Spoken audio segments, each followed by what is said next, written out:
Hey, what's up, everybody? How you doing tonight? Episode number 390, Drink It Till You podcast, the only podcast that lasts until the last drop.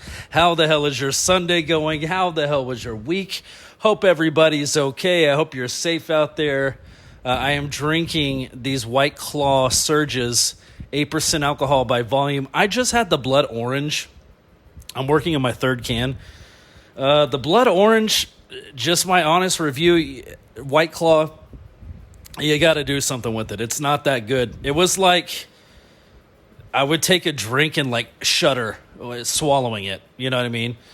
The blackberry, on the other hand, drastically different. I'm all about the blackberry. I got the 24-pack sampler to where I could try all the flavors. Blood orange, like I said, by far, so far, just not a good one. Black cherry all the way. This is my third one I'm working on. If you got them, drink them. Bottoms up. Cheers, everybody.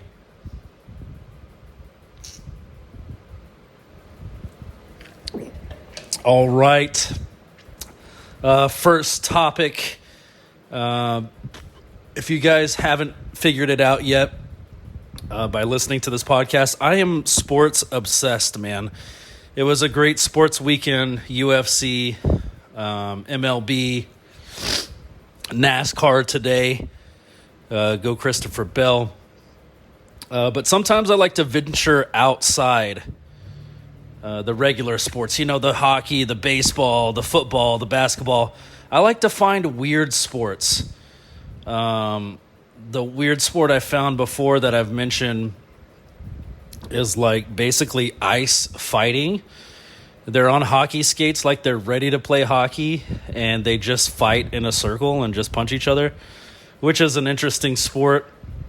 The glow-in-the-dark baseball, that's one of my favorites. That's one I think about from time to time. That's just the fun. I mean, it's just regular baseball. It's just glow-in-the-dark. The other weird sport I found was the baseball tennis, where basically like the fielders have a glove on their left hand and a racket in their right hand, and that's basically how they get the ball to each other. If you catch the ball, you throw it up to hit it with the racket to your teammate to get the guy out at first. But I stumbled across this one the other day, and it actually kind of really made me laugh. It's basically combining the soccer and UFC, and the clip I saw was super short, but I couldn't stop laughing. There was a guy who got the ball on one of the teams. You know, he's like got the ball about midfield. He traps it.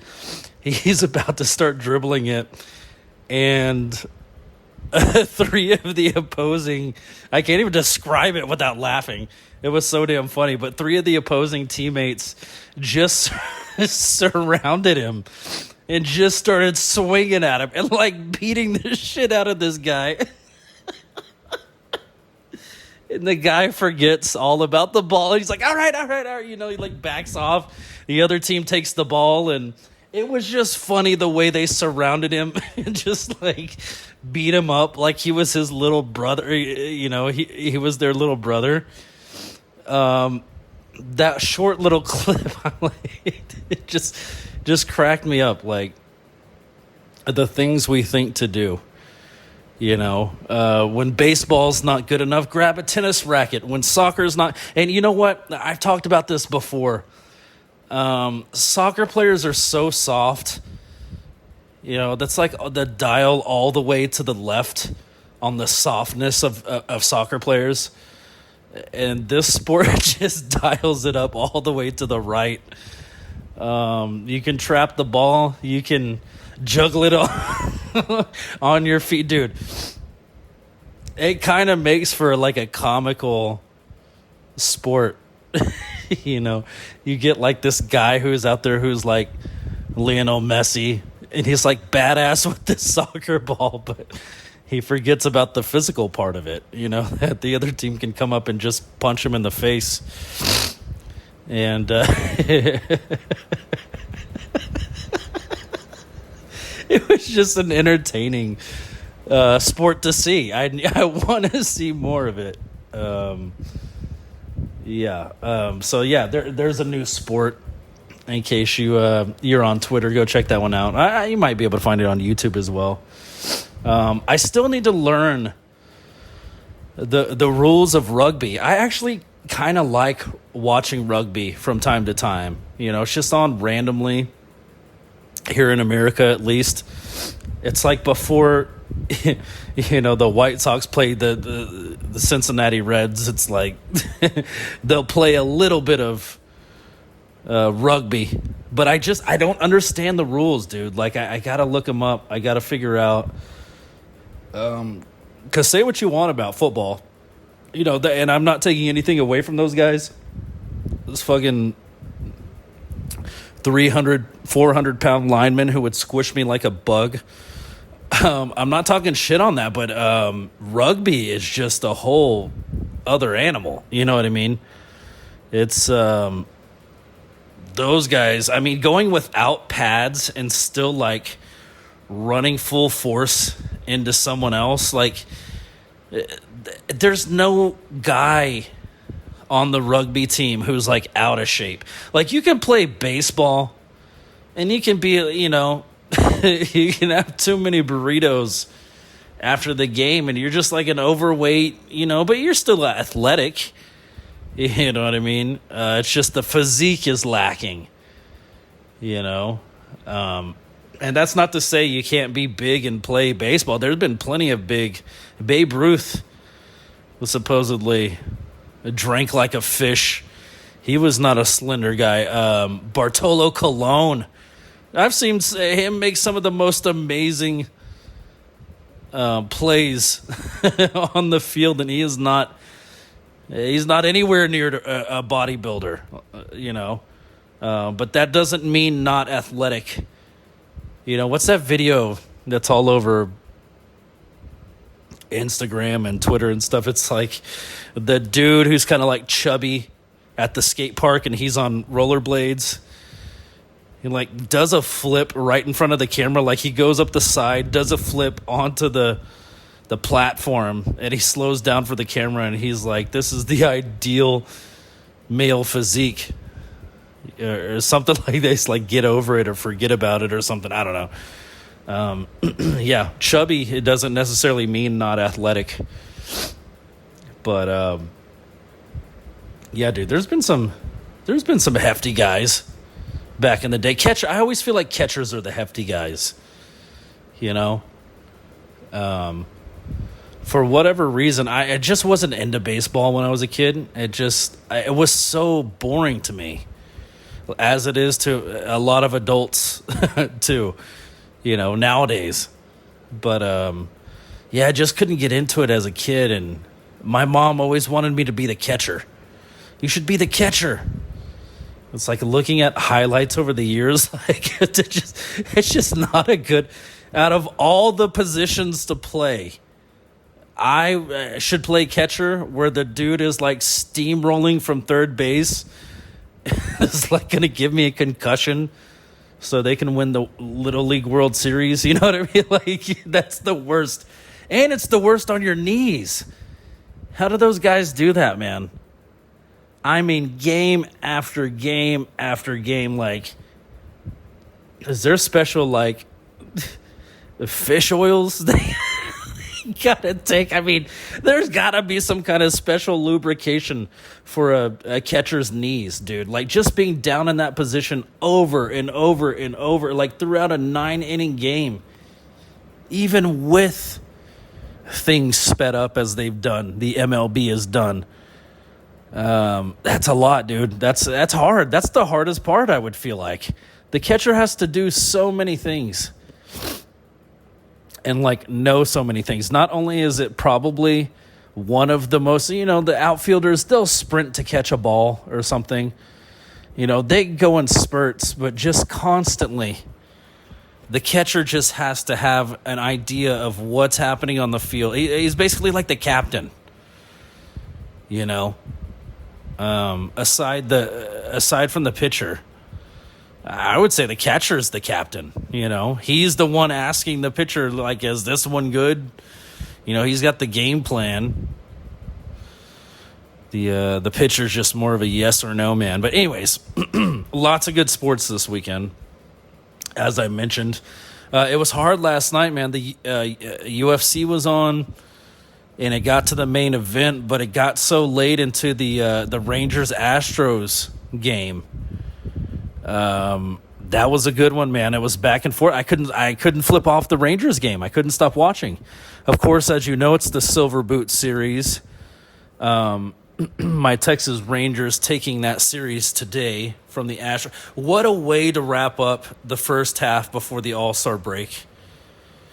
My Rangers taking 2 out of 3 from the Astros. Like, we needed that so bad. I think that put us right at 500, right at the All-Star break. And I love this, too. The only Texas Rangers player to be nominated to go to the All-Star team was Jacob deGrom. And he did what I always want our players to do, no matter what the sport is. Like, I guess it's more baseball and hockey. But, yeah, you get our players onto the All-Star team. I don't want our players doing that. I don't want our players doing the extra work. And deGrom actually bowed out of going to the All-Star game, which I'm like, yes, like, we needed that. And then with this victory, the Silver Boot series over the Astros, it's a hell of a way to go in the All-Star break, man. But, yeah, that was a great game last night. That was a tight game. They're actually talking Texas Rangers on MLB Network right now, oddly enough. I feel we just never get any coverage. Like, Texas Rangers, not a baseball town. Dallas, Texas... I said Texas Rangers, not Arlington, not a baseball town. Dallas, Texas, not a hockey town. It's like, we're just never considered. I guess it's all just football. I mean, it's always Cowboys, Cowboys, Cowboys, no matter what. So it's like that's how we get seen. I mean, are we even seen as a football city? I mean, we're seen as a football state.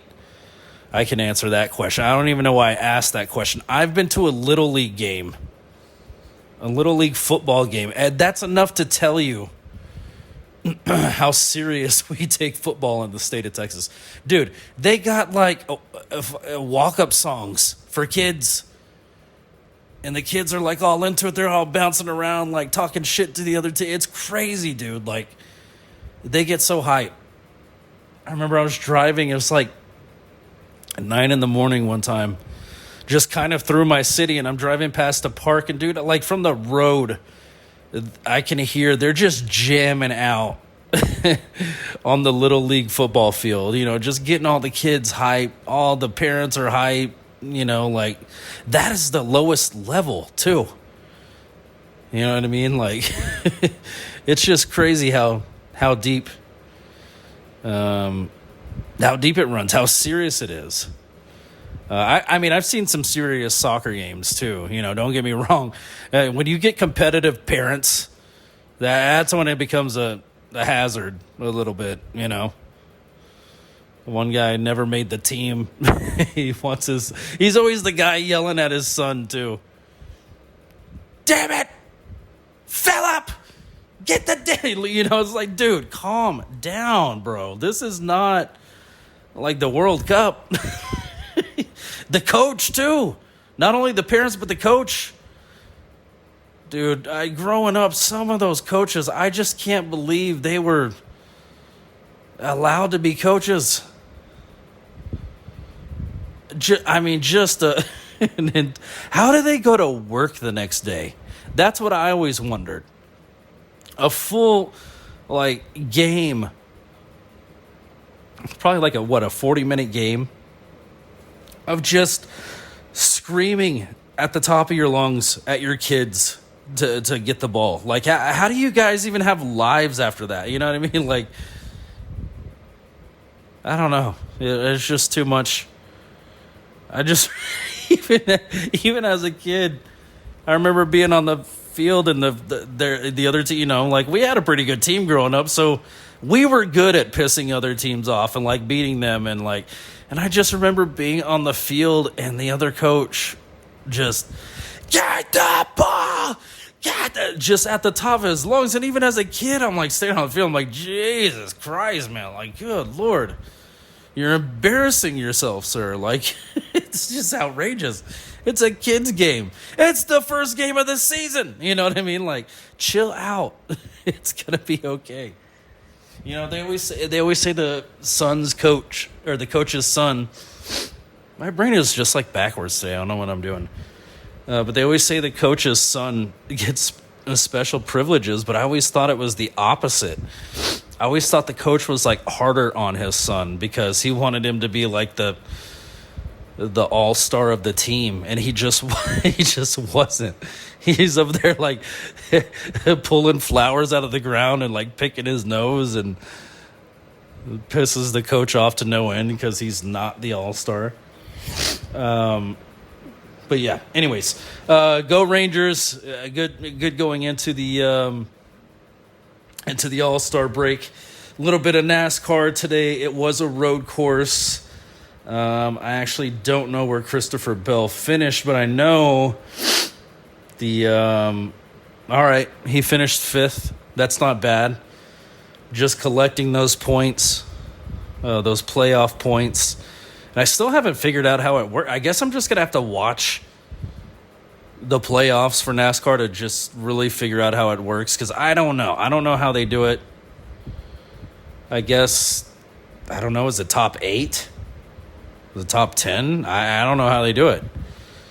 But yeah, Bell is just humming along, and that's why I love him so much, man, is he's not going to win every race, even though he started off the season hot, winning 3 in a row. But he's not going to win every race, but man, at 5th place or higher, not every race, of course. I think the last one was a pretty bad one for him. But he didn't need the points. You know what I mean? Like, that's the point, is he didn't need the points to get into the playoffs. Like, he's doing fine. He's crushing it, man. So yeah, UFC, moving on to UFC. Derek Lewis with the KO/TKO for the main event there. A lot of good ones, dude, even in the prelim. That's the thing about the UFC, man. I was saying a couple of weeks back how I've seen fans talking about it, and it seems like UFC is just on the downtrend, with their events and stuff, and they haven't been as exciting. It's kind of hard to, like, match the same level as a, main event with, like, Pereira fighting someone else, you know what I mean? Like, it's hard to match that level for every single event. So I kind of been feeling that way too. Like, UFC's just kind of been boring. Like, I hadn't even really been wanting to watch, but dude, I watched last night in Nashville, and yeah, some of the prelim cards were freaking great, man. One of the first fight of the night, Klein versus Martinez. Dude, I became a fan of Fatima Klein last night watching that fight, dude. She was awesome. She did great. She's got a great rhythm about her when she's fighting. You got a new fan in me, because that was awesome, dude. Like, not to make it weird, and I say this about men or women, but I like her body type. I'm not sexualizing her, even though I could. I mean, she's not terrible to look at, don't get me wrong, but it's not about that. It's about her having the right, a lot of the thing I like about fighters in general is just being long and lean, and, having some speed to you. Like, I really like those kind of fighters. It feels like those guys can kind of keep their distance, but with the speed still do damage. I feel like for the women's, I mean, she's not a larger woman. I don't want to put it like that, but fighting Martinez, I mean, she was the larger, longer, lengthy woman. And, dude, she just kicked Martinez to the jaw with her shin. And it was pretty much lights out. I mean, she beat her up a little bit after that. Who else? There was somebody else. Wonder Boy. Yeah, Wonder Boy lost by decision. That's sad. I love Wonder Boy. Who else? Garcia. Dude. I found it, I just find these random fighters just watching from time to time, as you might imagine. You just kind of start to get to like people or whatever. But I really like Steve Garcia. He fought Calvin Kattar.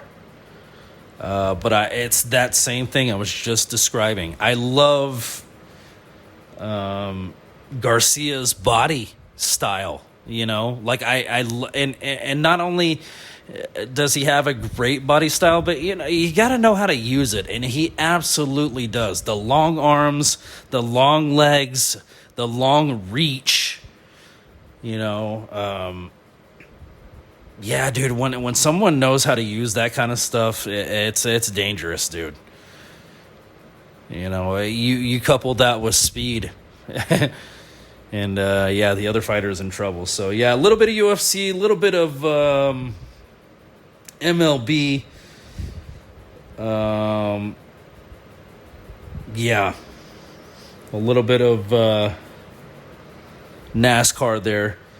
I've been watching, dude. I've been a hardcore. I was cracking up the other day. I can't believe, there's some people out there who have watched Seinfeld who are just they don't like it.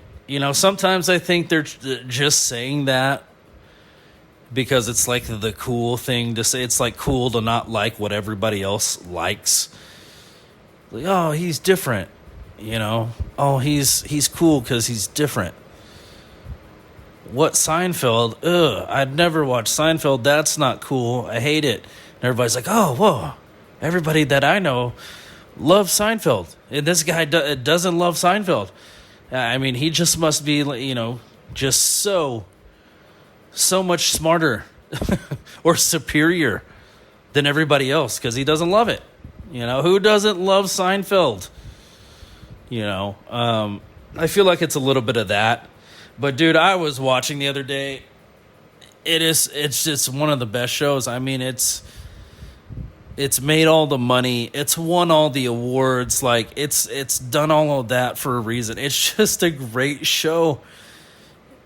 And what Seinfeld and this podcast have in common are that they're both, the show and this thing I do every week, they're both about absolutely nothing.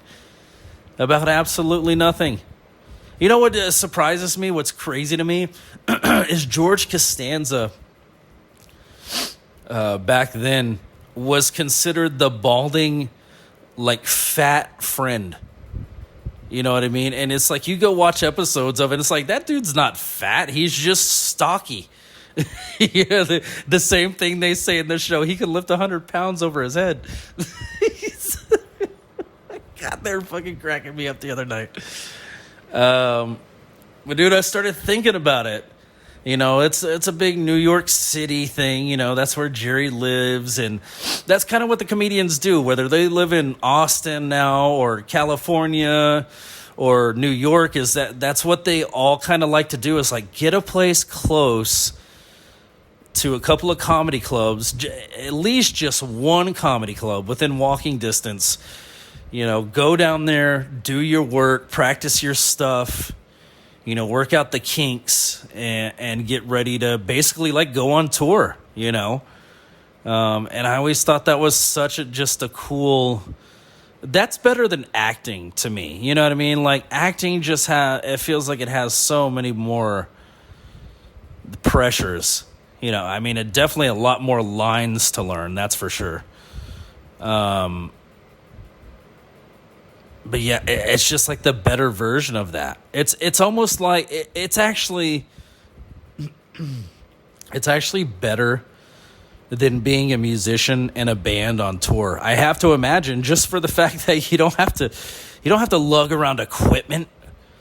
You don't have to Yeah, I mean, I guess there's writing jokes and you have to write songs and stuff, but you don't have to coordinate with anybody else to write a joke and tell a joke on stage and make people laugh. You know what I mean? Like, it's got to be.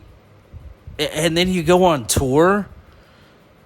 It's like, at least musicians, like, we have to be, a few hours or 2 to 3 hours early, because you got to load in.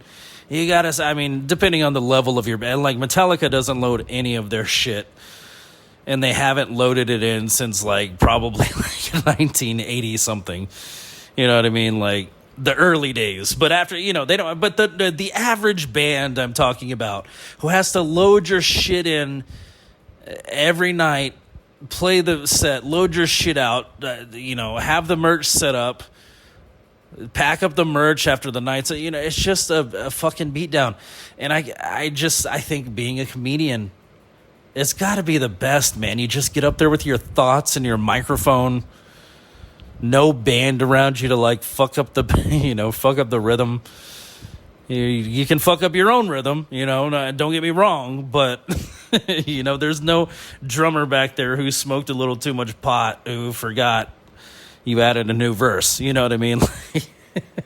So anyways, I was watching the show the other night, and I started thinking about it. New York City, he's got his apartment. And I was like, how much would his apartment be worth? Like, you always hear the stories about you live in New York and you basically, like, have to live in a closet. Everything's just so packed, tight, you don't get a lot of space. And I Googled it, of course. And it says, estimating the cost of Jerry Seinfeld's apartment in the 1990s from the show Seinfeld requires considering the rent trends in New York City during that era. According to CS Realty Relocation Services, the average rent for a one-bedroom apartment in Manhattan was between $841 and $1,115 during the 1990s. However, Jerry's fictional apartment on the Upper West Side was likely subject to rent stabilization or rent control, which would have made it significantly more affordable than the average market rate at the time. Some reports suggest the apartment might have been rented for around $400 a month. There's no way. Due to rent control, this would be significantly lower than the average Manhattan rent in the 90s, where rents for similar apartments and rent stabilization buildings on the Upper West Side could be as high as $1,750. See, that's what I was thinking. More of $1,500 to like $2,000. It's also worth noting that in 1997, George Costanza, a friend of Jerry's in the show, mentions paying $2,300 a month for his apartment, which was considered quite high for the time. Dude, that's high now. You know what I mean? Like, that's ridiculous now. Yeah, there's that's wild, dude. Like, but I mean, with how big Jerry Seinfeld was, yeah, for sure, he could afford that. But your average Joe Blow, going to New York and trying to make it work, it's going to be hard. So, yeah, I think shows like Friends were probably a little more believable in that front. Was Friends in New York, though? I can't remember. I think it was.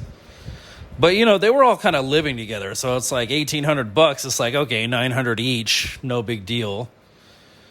$2,500. It's like, yeah, it's a little bit more steep. But, yeah, we can afford it together. We both have good jobs, whatever. But I love the meme that I saw the other day that said the biggest lie that TV sitcoms sold to me was that your friends would come over for breakfast every day before work. And it's like, that's so true, dude. They're always like before work, like dressed and ready to go and like at the apartment. And it's like, dude, that doesn't fucking happen. Like, you would have to like say crash out on someone's couch. Okay, then that makes sense, because you wake up the next morning, hey, let me cook you some breakfast, for letting me crash, whatever. But yeah, dude, they would all just like be ready for work at the apartment hanging out, like reading the newspaper and talking. I was like, dude, that shit, I don't want to fucking talk to anybody, even my friends, when I first wake up in the morning. You know what I mean? Very unrealistic, but a cool idea if you can make it work. Does anybody out there, do you actually do that? I would love to know, honestly. Write me at drinkuntilyoupodcast@gmail.com. Do you wake up before work, like get yourself ready, take a shower, brush your teeth, brush your hair, and like go to a friend's house to kick it, for an hour before you gotta leave? That doesn't make any sense, does it? Who does that? I can barely speak when I first wake up. I don't want to talk to anybody. I'm not reading a paper. Fuck that. But anyways, thank you guys for listening. Episode number 390. Drink It Till You podcast, the only podcast that lasts until the last drop. As always, don't drink and drive. Treat yourself to an Uber. Treat yourself to a Lyft. Treat yourself to a DoorDash. Oh, I got these DoorDashed, by the way. Shout out to DoorDash. I got my seltzers DoorDashed to me. Didn't have to drive any. It was beautiful. It was wonderful. I had to put on a t-shirt to like give the lady my ID to get the booze, but other than that, it was wonderful. Like they can't just drop it and go. But other than that, it was great. That one little thing. I talked to her for just like a second, just seeing how her day was going, if it's been busy, blah blah blah. That typical like old man talk, you know what I mean? Just shooting the shit. But yeah, dude, don't do it. Don't drink and drive. They got all the booze you need. You can order up until midnight, at least here in Texas. I don't know about everywhere else. But let's go ahead and finish these off. If you got them, drink them. Bottoms up. Cheers, everybody.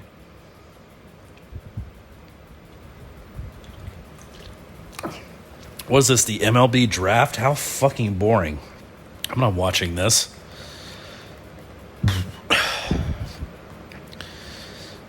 Yeah, it's terrible. Yeah, nothing else on tonight. What else is there? It's all been played out. All-Star, what I like to do in the All-Star break, and I'll be tweeting about this too. Follow me at drinkuntilyou on Twitter. I still call it Twitter. I love to watch baseball movies in baseball's absence during the All-Star. I don't watch the All-Star game. I don't watch all that bullshit. I don't care. It doesn't make a shit to me who wins the game. I don't care who hit 20 home runs. I don't care. Now to go there and see it live, that's different. I've been to an All-Star game before, and it was a lot of fun when I was a kid in Arlington, Texas. And that was a lot of fun. Being there is different, but watching it on TV, dude, I don't give a shit. Just get it over with and get baseball back on my TV, dude. Like, I've got the baseball bug now all of a sudden. It was hockey. I was stuck on hockey. Probably for a week after hockey was over, I was just not even still into baseball because I was just, like, missing teams playing hockey. But, yeah, dude, now I've got the bug. I'm watching a little bit of Detroit and Seattle. All the people. The Rangers and Angels was a series a couple of weeks ago. It was actually like 3 days ago, but yeah, dude. Let's go ahead and finish these off.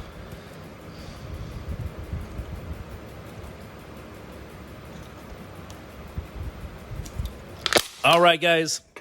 That's it for me. Don't drink and drive. I love you all. Be safe. I will talk to you next week. Bye.